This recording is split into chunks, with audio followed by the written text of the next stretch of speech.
Esto es una producción de Amate Televisión, para la salud y el bienestar.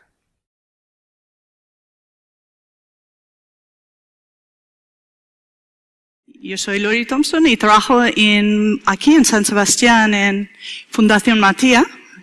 Trabajo en la unidad de cuidados paliativos allí y también dirijo el equipo de atención psicosocial que nos permite llegar fuera de Fundación Matia y atender la parte psicosocial de pacientes y familiares que están enfermos en casas, en distintos hospitales de Guipúzcoa, en varios sitios, ¿no? Es un proyecto de la obra social La Caixa, que estamos en el 7º año de este proyecto, que nos permite un poco completar también la atención que se está dando en otros lugares donde no cuentan con psicólogo en el equipo, por ejemplo, ¿no? Y entonces, llevamos 2 días y medio hablando de cómo sanar y cómo curarnos y cómo podemos cuidarnos mejor para vivir más tiempo y me siento un poco como aguafiestas. Porque vengo a hablar de la muerte y lo siento mucho, pero me lo han pedido los organizadores, hay que echarle la culpa a ellos.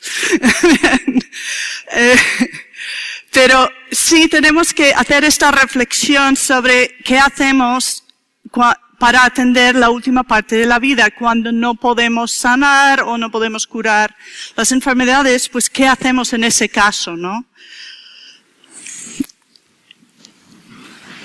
Partimos un poco desde donde estamos, ¿no? Se habla mucho.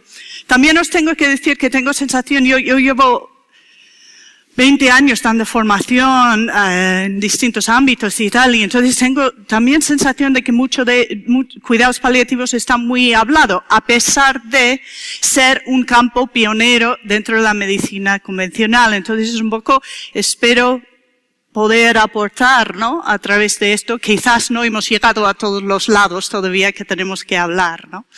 Pero todavía existe en la sociedad, ¿no? El tabú de la muerte, como han comentado muchos autores. Todavía no tenemos socialmente y personalmente una relación saludable con nuestra propia mortalidad, ¿no?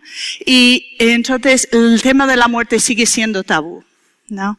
Dentro del campo de la medicina es un tabú, ¿no? Los médicos que reciben su formación no han tenido formación en cuidados paliativos. No se les ha formado en qué puedes hacer cuando no puedes curar a un paciente, aparte de llamar a un sanador, que sería una buena alternativa, pero luego, ¿qué haces con ese paciente? ¿Qué puedes hacer por él, ¿no? O por ella, ¿no? Y allí es donde entra el campo de los cuidados paliativos, ¿no? Pero la formación del médico, que ahora está cambiando, que ahora empieza a haber asignaturas dentro de la facultad, para enseñar cuidados paliativos y enfermería también para enseñar cuidados paliativos, pero hay una gran carencia en este tema, todavía tenemos que desarrollarlo mucho más. ¿Qué podemos hacer para la persona que se va a morir de su enfermedad? ¿Qué podemos ofrecerle? De ahí parte este desarrollo de este campo, ¿no? Y para eso tenemos que hablar de la muerte. Pero es un tema que no queremos hablar porque nos da miedo, porque lo negamos, porque yo voy a ser inmortal, voy a vivir para siempre, ¿no? No quiero hacer frente a la pérdida de un ser querido, de que otra persona que quiero se puede morir. Todo esto nos revuelve mucho y entonces preferimos mirar por otro lado, ¿no? Y os propongo esto, porque, o sea, os presento esta idea porque creo que tenemos que ir como sociedad también, ir cambiando y ir mirando un poco de frente y poder tener una relación más natural y más sana con nuestra propia mortalidad, ¿no? Que deje de ser tabú y que podemos hablar de lo que no se puede hablar. Podemos hablar de ello, ¿no? Y aquí estamos, en ello. Esto es un médico de Canarias, un referente en cuidados paliativos que dice: el hombre es el único animal que sabe que ha de morir. Lo que crea el problema al hombre no es la muerte, sino el saber de la muerte. Ahí está nuestra angustia, ¿no? Porque si el animal que se va a morir no puede tener angustia ante la muerte si no es consciente de que dentro de X tiempo me voy a morir, ¿no? Lo que nos los asusta es pensar sobre ello y hablar sobre ello. ¿Qué hacemos con esto, no? Según Freud, la ansiedad ante la muerte es universal, ¿no? Es decir, que todos tenemos algo de ansiedad ante este tránsito, ante el final de nuestra vida, ¿no? ¿Qué nos va a suponer, no? O de perder a otras personas, ¿no? Y que esta ansiedad puede ser consciente o inconsciente y puede ir cambiando el nivel de nuestra vida y puede ser individual. Una persona puede sentir más y otra persona menos, ¿no? Entonces, eso es la buena noticia, ¿no? Porque hay cosas que podemos seguir haciendo para trabajarnos personalmente de cómo estamos ante este tema, ¿no? Podemos hacer un trabajo personal y que nos alivia, nos tranquiliza y nos ayuda a acercarnos a este tema. Claro, la muerte representa el misterio primordial, ¿no? En la historia del ser humano, ¿no? Es el tema que más ha inquietado, ¿no? Al ser humano, ¿no? De hecho, las primeras construcciones, ¿no? Del hombre han sido, aquí es un túmulo, ¿no? Es una tumba muy primitiva, ¿no? Y, ¿no? Vemos que las primeras construcciones tenían que ver con ritos sobre la muerte, con dejar los platos para el muerto, ¿no? Por si necesitaba comer en el más allá. Se ve, es la base, es la semilla de las religiones del mundo, ¿no? ¿Qué pasa cuando alguien se muere? ¿Y de dónde venimos antes de nacer, no? Estas son las grandes preguntas primordiales. Y si hablamos de que actualmente en el mundo occidental tenemos una relación un poco mala con este tema, podemos decir que en otras épocas históricas no siempre ha sido así, ¿no? Y en todos los países del mundo, las culturas del mundo a día de hoy tampoco es así. Es en los países más desarrollados donde lo llevamos particularmente mal en este momento, ¿no? Pero fíjate, en el siglo XV, hubo un libro que se extendió por toda Europa, que era el Ars Moriendi. Y tuvo una popularidad, un bestseller del siglo XV, ¿no? que era el arte de morir, ¿no? Entonces, la idea de que una persona podría llevar esto, prepararse, llevar este tema, ¿no? De su propia, mortalidad con una preparación que es parecida un poco como hoy en día los grandes expertos en esto son los tibetanos, ¿verdad? ¿No? De que podemos tomar conciencia y prepararnos interiormente y en nuestra vida para cómo vamos a llevar el proceso de morir, ¿no? En cada uno de nosotros. Pues esto es un poco lo que hemos perdido y que podríamos volver a publicar el libro, ¿no? O aprender de los tibetanos, ¿no? Bien, aquí es la vida resumida en 4 botellas.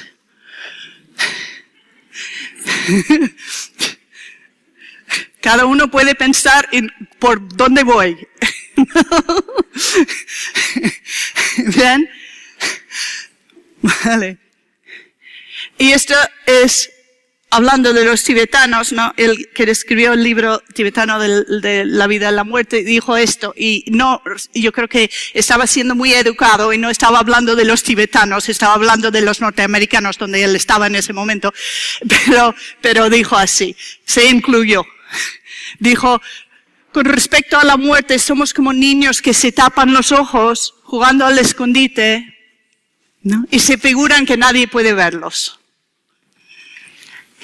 Si no hablamos de esto, a lo mejor pasa de largo y no me ve, ¿no? Entonces mejor miro por otro lado, me tapo los ojos y no vamos a hablar del tema, porque si no lo podemos atraer, ¿verdad? Bien.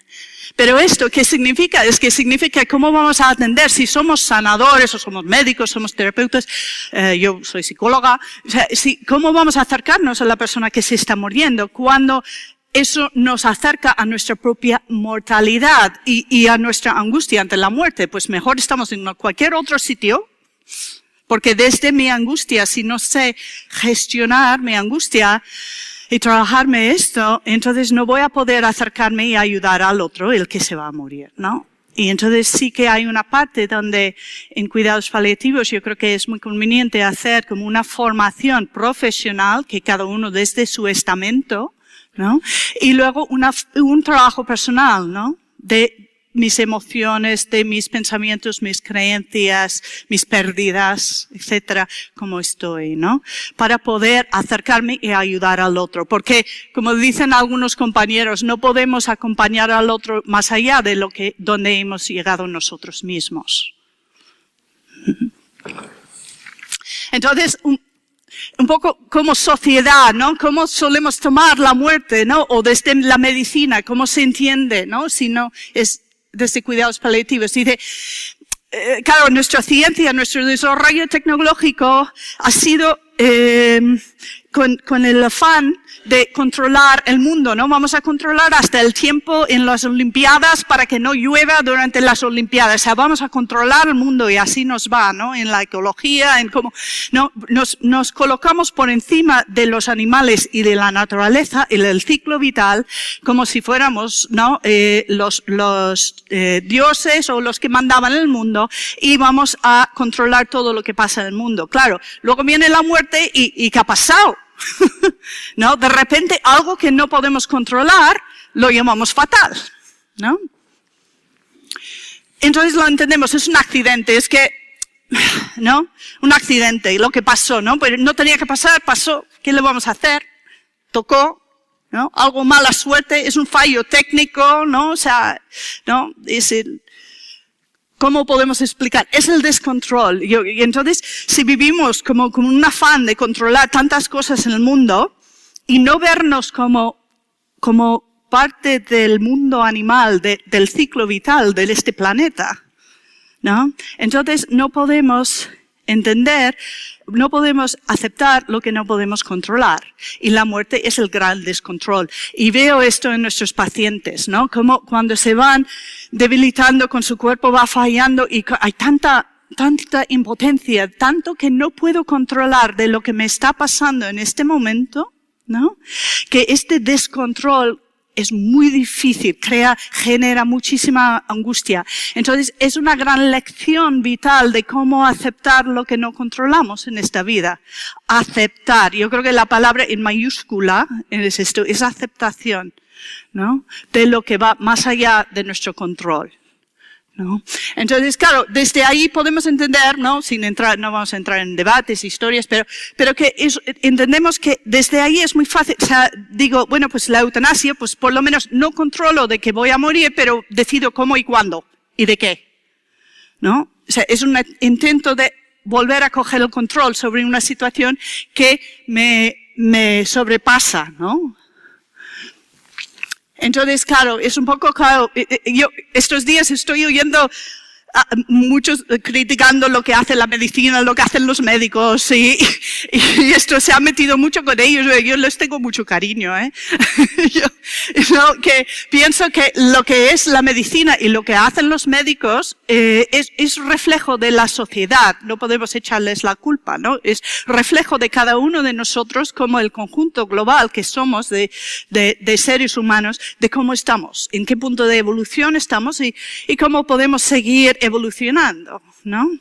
Evidentemente, todos podemos ir mejorando cosas, ¿no? Vale, y estas son palabras de Norman Cousins, que escribió este libro muy interesante, porque la anatomía de una enfermedad, y él vivió la curiosa situación de ser un enfermo terminal que logró curarse, y porque realmente asumió su salud, lo puso en sus propias manos y dijo, voy a hacer todo en mi mano para curarme, y lo logró. Luego más tarde murió de otra cosa, pero eso unos cuantos años más tarde. Vale, pero él vivió esa experiencia en su propia piel, siendo diagnosticado con una enfermedad terminal. Y dijo, la muerte no es la máxima tragedia de la vida. La máxima tragedia es la despersonalización. Morir en un lugar despersonalizado, extraño y estéril, lejos del alimento espiritual que proviene de poder alcanzar una mano cariñosa. Estar separado del deseo de experimentar las cosas que hacen que merezca la pena vivir la vida. Sentirse distanciado de la esperanza, ¿no? Entonces, si no podemos controlar ciertas situaciones donde la persona está al final de la vida y se va a morir, lo que sí podemos hacer es todo lo demás, que sea una experiencia lo más humanizada, individualizada, sensibilizada, con ayuda desde todos los campos posibles del ser humano en una atención integral posible, dentro de lo que está en nuestras manos, todas las personas que rodeamos a la persona enferma. Y así evitamos esa máxima tragedia. Este autor habló podemos hablar de 3 tipos de muerte. Podemos hablar de la muerte biológica, la muerte psicológica y la muerte social. Entonces, ¿cuál sería esa muerte psicológica o social? Pues imagínate un poco lo que describía antes Norman Cousins. Decir, si te pasa algo y te encuentras en la UBI, por ejemplo, o en urgencias, hay algunos sitios donde realmente son buenos sitios para morir, ¿no? O sea, ¿cómo puedes sentir, según cómo funciona el servicio? Esto hay que decirlo, las personas que están ahí también, pero ¿puede una persona sentirse tratada como un objeto, no como una persona que nadie le conoce, que nadie ni siquiera aprende su nombre, solo su diagnóstico, ¿no? Con el tema de las máquinas, en un ambiente estéril, todo esto puede hacer que la persona se sienta como ya muerta psicológica o socialmente. Las visitas restringidas, no pueden entrar los familiares. O sea, todo eso puede sentirse muerta, ¿no? A veces podría pasar esto en una residencia de ancianos, en un centro gerontológico. Podría una persona, si no lo hacemos bien, sentirse muerta a la sociedad, ¿no?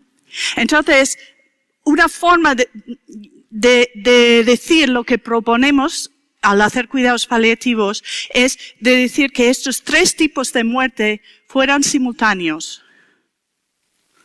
O dicho de la otra forma, que la persona se sienta socialmente y psicológicamente viva hasta el último momento de su vida, ¿no?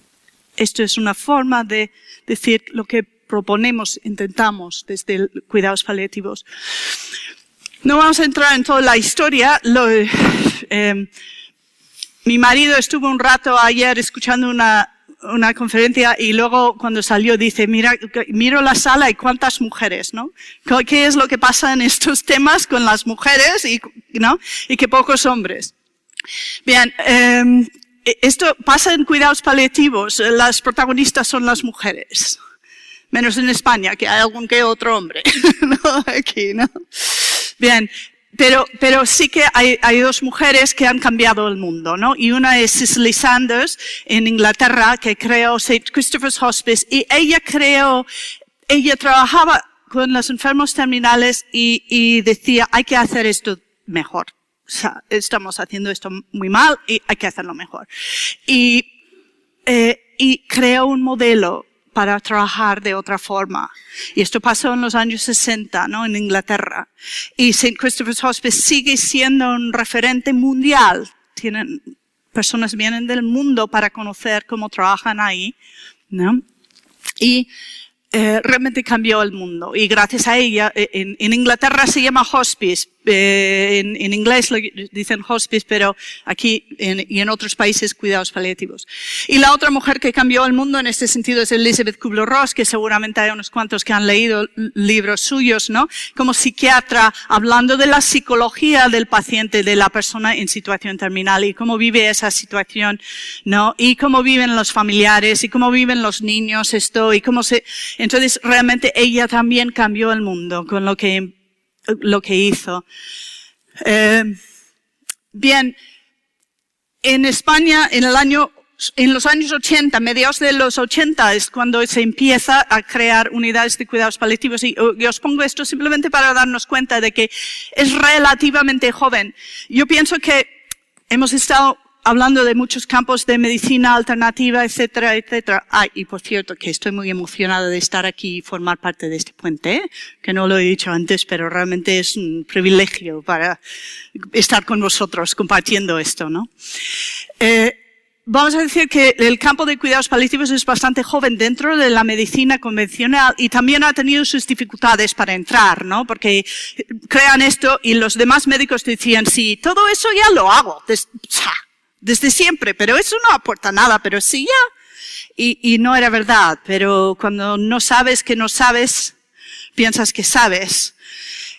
Y entonces era difícil un poco la entrada, ¿no? De crear esto. Pero sí que existe ahora dentro de Osakidetza, existen, ¿no? Dentro de la salud pública hay algunos servicios de cuidados paliativos. Y creo que dentro de lo que es la medicina convencional, que quizás es el principio del puente que queremos todos construir, ¿no? Porque es un poco lo más cercano a todo lo que estamos hablando estos días, ¿no? Dentro de la medicina convencional, vamos a decir, ¿no?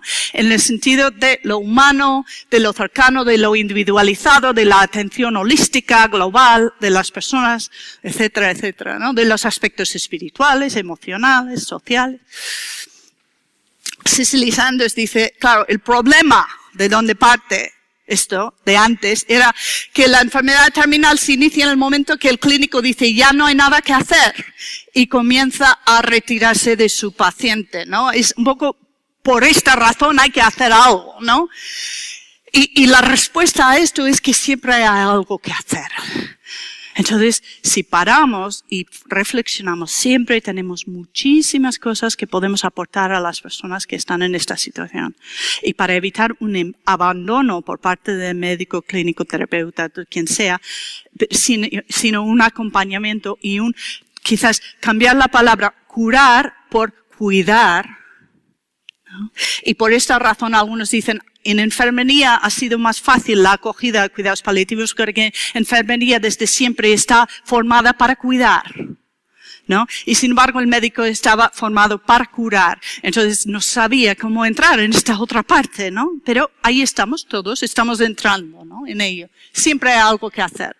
Entonces una definición de lo que son los cuidados paliativos son un modo de abordar la enfermedad avanzada e incurable que pretende mejorar la calidad de vida tanto de los pacientes que afrontan una enfermedad como de sus familias, ¿no? Y esto es nuevo, por ejemplo, que el objeto a tratar no es solamente el paciente, sino también a la familia, ¿no?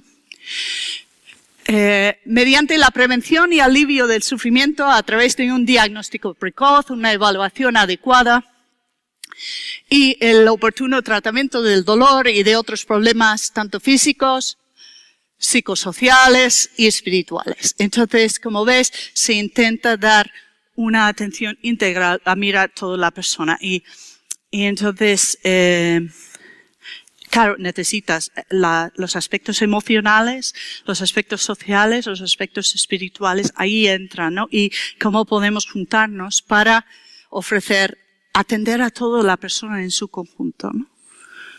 No solamente ver un tumor, por ejemplo. También el modelo fue de los primeros que dentro del mundo sanitario que hablaba de trabajo en equipo. Y cuando yo no os comenté, bueno, nuestra unidad fue la primera en Euskadi, la que creamos aquí, en San Sebastián en el año 93, y que empezamos a trabajar en equipo y que gracias a la médico que fue responsable de la unidad, yo estuve ahí como psicóloga, que fue una cosa nueva dentro del hospital, que en aquellos tiempos los pacientes decían, ¿usted ha dicho que es un qué? No, no entendían, ¿no? ¿Qué es eso y a qué me viene a hacer, no? Pero bueno, eso ha cambiado mucho, pero también el trabajo en equipo era algo nuevo, ¿no? Entonces la gente decía, decían en otras plantas, ¿no? Pero ¿de qué hacéis? Hablar, juntaros, hablar de esto, ¿de qué hacéis ahí sentados hablando de los pacientes, no? Pero claro, lo que me gusta es que con el paso de los años esto se ha ido extendiendo de forma que el trabajo en equipo ahora es muy habitual en otros campos y que atender a la familia también cada vez está más afianzado como parte del trabajo y la parte psicológica también va poco a poco, todavía falta mucho más, ¿no? Pero claro, el trabajo en equipo tiene la gran ventaja de la sinergia que que nos ofrece, porque 1 y 1 se hace 4, no 2, ¿no? Cuando nos juntamos en el equipo, se logra algo que es mayor que la suma de las partes, sale algo que va más allá, ¿no? Bien, la mayoría de los pacientes en nuestra unidad son de cáncer, un poco en nuestro trabajo en cuidados paliativos, la gran mayoría, estamos estos días hablando de cáncer, parece que no hay otra enfermedad, ¿verdad? Pero nuestros pacientes también, pero hay un momento de ir abriendo cuidados paliativos a otras enfermedades también y ir atendiendo a los pacientes antes también, no al final, sino ir entrando y ofreciendo ayuda, control de síntomas, ¿no? Por ejemplo, es que hubo un tema el tema del dolor, ¿no? En cuidados paliativos se maneja muchísimo la morfina. Cuando empezamos a trabajar, es que la morfina también era tabú dentro del mundo de la medicina. De hecho, desde la administración, como el médico era dificilísimo conseguir, para poder recetar la morfina era muy difícil porque había tantos prejuicios en contra de la morfina. Sin embargo, era el fármaco que más controlaba el dolor de todos, por mucho, sin ninguna diferencia. Entonces, ha habido muchos cambios, ¿no? De poder, el médico en la facultad, leí un estudio hace años de que habían estudiado libros de oncología para Facultad de Medicina. Y de 20 libros de textos para médicos en oncología, había 20 libros de texto, 20 páginas dedicados al control del dolor. Entonces, claro, si estamos hablando de una enfermedad como cáncer que produce dolor en la gran mayoría de las enfermedades, sobre todo cuando es avanzado, no estaban preparando a los médicos a qué hacer cuando un paciente tenía dolor, ¿no? Era gravísimo. Entonces, claro, tendríamos que empezar a buscar cómo buscar el confort de las personas, mejorar su calidad de vida y mejorar el máximo confort, ¿no? Entonces, sí, es ayudar a esa persona a vivir lo mejor posible esta etapa de su vida, ¿no? Sin dolor, sin insomnio, sin náuseas, pudiendo comer y disfrutar de distintas comidas. Es con una mentalidad muy flexible y muy individualizada, de forma que la persona ingresada en el hospital puede elegir su dieta, lo que va a comer, ¿no? Y se intenta adaptar, ¿no? A lo que quiere, a lo que necesita. Sí, no hay horarios de visita, los niños pueden visitar, se hacen muchas cosas para que sea lo más flexible y personalizado posible, ¿no? Bien. Entonces, aquí está este énfasis en cuidar y intentar mejorar todo lo que incomoda a la persona, ¿no? Se hace una atención integral. También contamos con voluntarios que ayudan y acompañan, hacen un poco también parte social, sobre todo en pacientes que están más solos. Y también hay voluntarios que hacen Reiki y que vienen, ¿no? No están aquí estos días, pero tenía ilusión a ver si venían aquí, ¿no? Pero tenemos voluntarios que hacen Reiki, los pacientes y familiares también, ¿no? Para aumentar el confort, el bienestar, relajación, etcétera, ¿no? Se fomenta la autonomía, que sea individualizada, que la persona puede llevar esto a su manera, a su estilo, respetando sus valores, sus decisiones, que puede decidir cómo quiere, ¿no? y vivir este proceso. De hecho, hay una parte de la dieta, la elección de dieta, que es para fomentar precisamente la autonomía, ¿no? El hecho de que una enfermera te pregunta, oye, ¿qué quieres comer hoy? ¿Qué te apetece? Es como que, bueno, algo que puedo decidir. En todo lo que está pasándome, algo que puedo elegir yo, ¿no?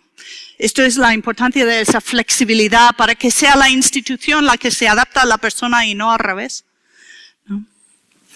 Y también se ofrece seguimiento de duelo. Estos días también ha salido el tema de las pérdidas y cómo afectan nuestra salud, efectivamente. A mí me encanta atender el duelo, o sea, ayudar a las personas después de la pérdida, trabajar con los familiares para ayudarles a hacer su duelo. Y lo suelo decir que lo que hacemos, el equipo de psicólogos en eso es salud pública, porque entiendo que eso es preventivo. Que al facilitar desde la parte psicológica que las personas puedan hacer bien su duelo, yo entiendo, aunque no lo puedo comprobar empíricamente, de que estamos preveniendo un montón de enfermedades físicas o trastornos mentales, etcétera, etcétera, ¿no? Es realmente importante, creo. No hay que tratar todos los duelos, ¿no? Pero algunas personas necesitan ayuda para hacer ese proceso sin enfermar, ¿no? Bien, aquí os he traído un par de dibujos para ver un poco de qué es ejemplos, ¿no? De esto. Esto fue un paciente que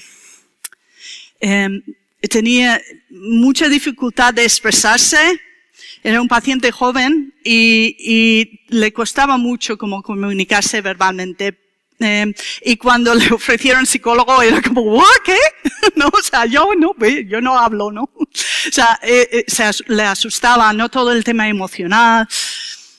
Entonces entre el equipo pensamos, ¿qué podemos hacer por este hombre? Y yo le vi que un día me habló de su trabajo y cómo se emocionaba de su trabajo, porque él había trabajado la piedra y era un legado familiar. Trabajar la piedra venía de su abuelo, de su padre, de él y de su hijo y sus hermanos. Todos trabajaban construyendo con la piedra. Entonces, y se emocionaba. Me enseñó fotos, trajo fotos y me enseñó todas las fotos de todo lo que había hecho a lo largo de su vida. ¿Ves? No podía hablar de lo que sentía, pero se emocionaba con lo que él había hecho y construido, su legado en esta vida, lo que sí había podido hacer y dejaba aquí cuando se marchaba. Tenía una gran negación sobre su situación. No hablamos nunca de cuál era su situación, ¿no? No estaba preparado para eso, pero ¿cómo podemos ayudarle? Pues buscamos, piedra en la planta, como que no. Nos pareció un poco demasiado, pero conseguimos que pudo trabajar algo y construir algo y construyó este caserío, ¿no? Y fue su última obra y aquí no está terminado del todo, pero lo terminó y lo dejó como legado para su familia, para sus familiares, como que su última obra, ¿no? Y su legado, como esto, ¿no? Es un ejemplo, lo pongo aquí como buscando de forma creativa, ¿no? Si no puedo hablarle de sus emociones, ¿cómo le puedo ayudar, no? Bueno, pues buscando, entre todo el equipo buscamos qué podemos ofrecerle a esta persona, ¿no? Y esto fue algo muy importante para él. Y si os fijáis, las ventanas y las puertas están todas cerradas. Y entonces, un poco a nivel simbólico, ¿no? Como le costaba abrir, pero pudo construir. Y yo alguna vez le preguntaba, oye, ¿vas a abrir las ventanas? Y decía, no, bueno, al final lo hizo, por lo menos a ese nivel. Bien. Y esto también es otro ejemplo que os he traído. Esto me parece tremendo y tengo que como hacer un homenaje a enfermería en nuestra planta, ¿no? Porque esto de elegir la dieta, pues también, y individualizar el tratamiento, pues las enfermeras se fijan en el cumpleaños de la persona y si es su cumpleaños, entonces piden a la cocina un postre especial con una velita y cuando traen la comida, pues sorprenden al paciente y van todos, las auxiliares, las enfermeras y le cantan la vela, ¿vale? Entonces eso ya me parece muy bonito, ¿no? Y lo hacen y se suelen emocionar mucho las personas. Pero esto ya es el colmo, porque un día voy por la planta y ¿eso qué es? Estaban preparando las comidas que veis ahí y dicen, no, es que ahora, este paciente es su cumpleaños, pero tiene una dieta vegano. Entonces, en vez del flan con la nata de siempre, pues hemos traído una manzana asada que se nos ha ocurrido que, bueno, pues, y cantaron con eso. Entonces es un poco, yo creo que el símbolo de lo que se intenta ofrecer, lo que se intenta hacer, ¿no? Para cada persona, ¿no? Cuando estamos ahí. Y los pacientes lo notan. Entonces, claro, ahora os hablo desde psicóloga, ¿no? Sabemos que la enfermedad no es exclusivamente física, es un gran impacto emocional.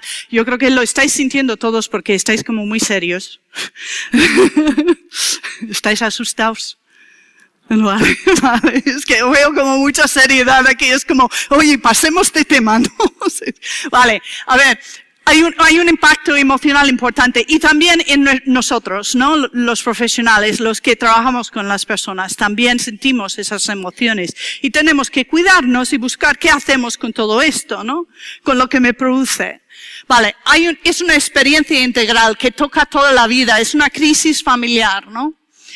Algunos de los sentimientos, hay muchos más, pero algunos de ellos son ansiedad, miedo, ¿no?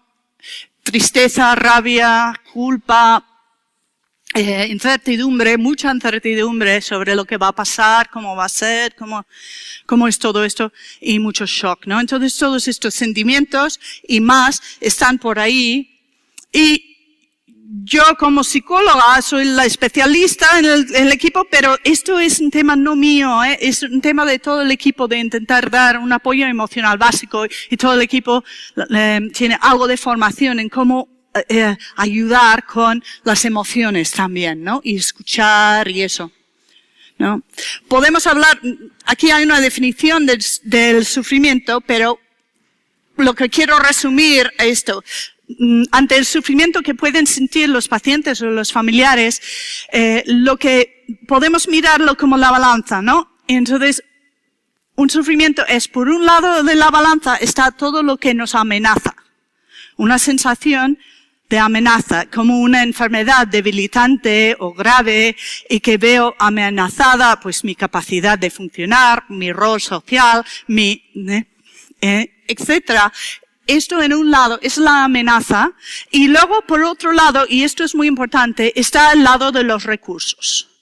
Entonces, lo que intentamos es potenciar todos los recursos que tiene la persona y enseñar nuevos para que pueda afrontar desde la mayor serenidad, tranquilidad posible la situación que está viviendo día a día.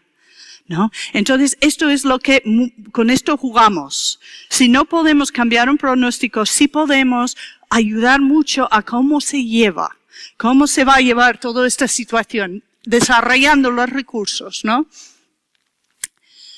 Trabajamos mucho con las emociones, hago lo que puedo, ¿no? Para ayudar a las personas a serenarse, ¿no? Y a ir aceptando, tranquilizándose, ¿no? Cada persona lo que puede. Las personas tienden a morir de la forma que han vivido su vida. Es muy individual y hay mil estilos, miles de maneras de morir.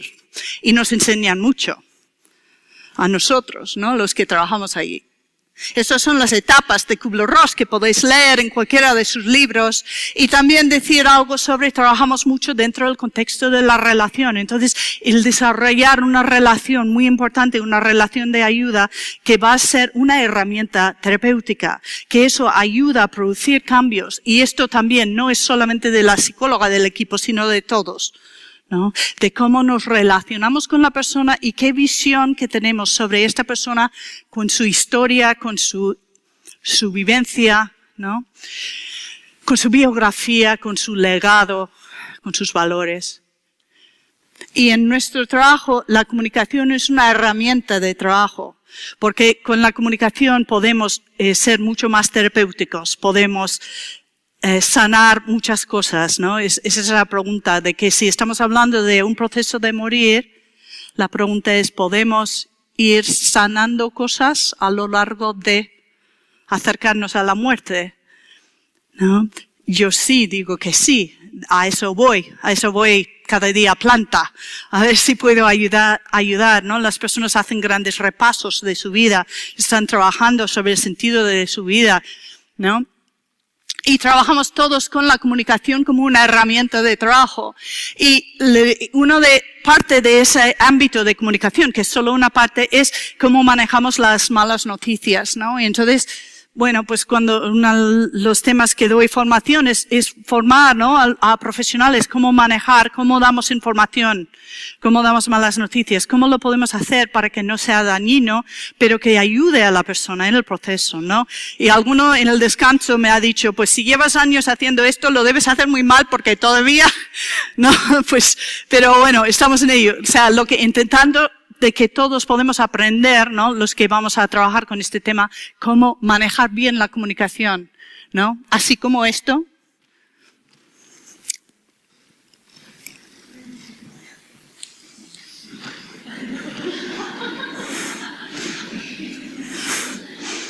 Me encanta la caserita.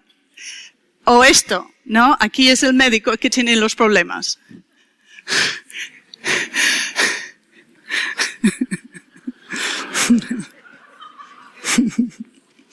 Bien.